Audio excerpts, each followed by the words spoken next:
we dwell upon the art of debating on this video. A debate is a serious discussion of a subject in a formal way. The discussion may involve two or more people with different opinions about something. Debates usually happen in academic and cultural venues, media platforms, political forums, and other public platforms which deal with the pertinent issues of the society. As far as democracies are concerned, debates are an integral feature. A debate evolves through opposing viewpoints, an affirmative side that speaks in support of the topic and a negative side that speaks against it. The affirmative side is called the pro side and the negative side is called the con side. A formally organized debate includes a moderator and the audience besides the participants. Debates are held as contests as well. In a debating contest, a formal framework of rules is usually set which the participants have to follow.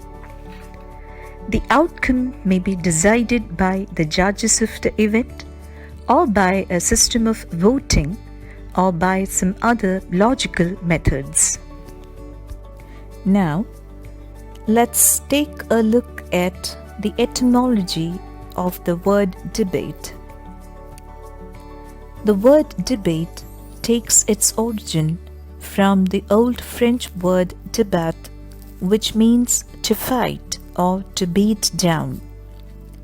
This word came into French from Latin des, which means apart, and batter, which means to beat. What purposes do debates serve? People participate in debates for many reasons.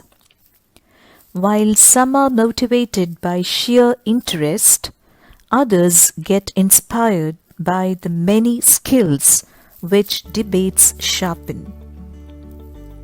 Debates develop your analytical skills. Unless you analyze and understand a situation well, you cannot have an opinion of your own. The first step in being a good debater, therefore, is to be a good observer. Secondly, debates equip you with critical thinking skills. In our daily life, we come across a wide spectrum of social issues which demand our questioning. But a prerequisite of questioning is critical thinking. Besides these, debate makes you a good researcher. Only a good researcher can present the many dimensions of a theme being discussed. Therefore, a debater naturally has to be a good researcher. Alongside, a debater learns to create logical and well thought out arguments. In addition, regular participation in debates enhances your communicative and presentation skills. When you become communicatively competent, you also become confident and active. History of debating. Well, the art of debating has transcended many milestones. As per the records of history, in ancient Greece, the renowned philosopher Socrates systematically held debates to elicit responses from his followers on a variety of topics pertaining to life and the world. In ancient Rome, Cicero attained the distinction of being a rhetorician, especially through his attempts to show the flaws of the government. In ancient India, religious and philosophical debates happened, which came to be known as Shastrartha. During the Middle Ages, England witnessed the emergence of a prototype of the modern parliament which transformed into a place of debates. Again, during the Age of Enlightenment in the 18th century, debating societies became a reality in London.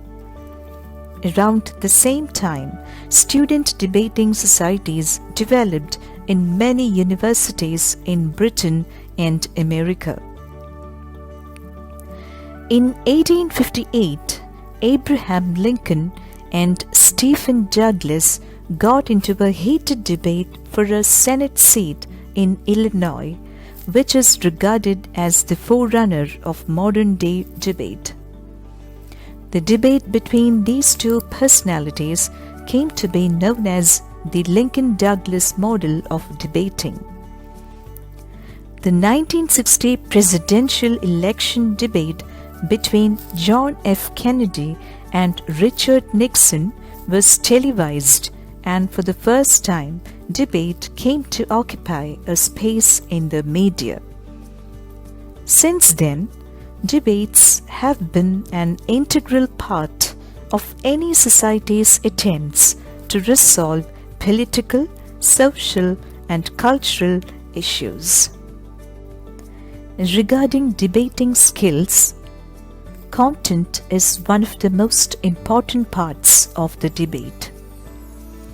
The content has to be factual and logically acceptable. Clarity is very important in a debate as well.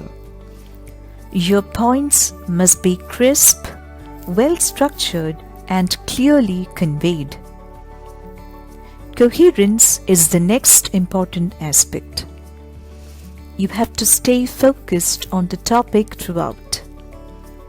Digressions create confusion and affect the overall structure of the debate. Another aspect is your tone. Don't stick to a uniform tone throughout. Try varying tones to make your presentation interesting. The next thing to be careful about in a debate is eye contact. Eye contact has to be maintained with the audience as it indicates the extent of your confidence that your arguments are convincing. Above all, you have to have a style of your own in presenting your perspective. The more persuasive it is, the more acceptable it will be.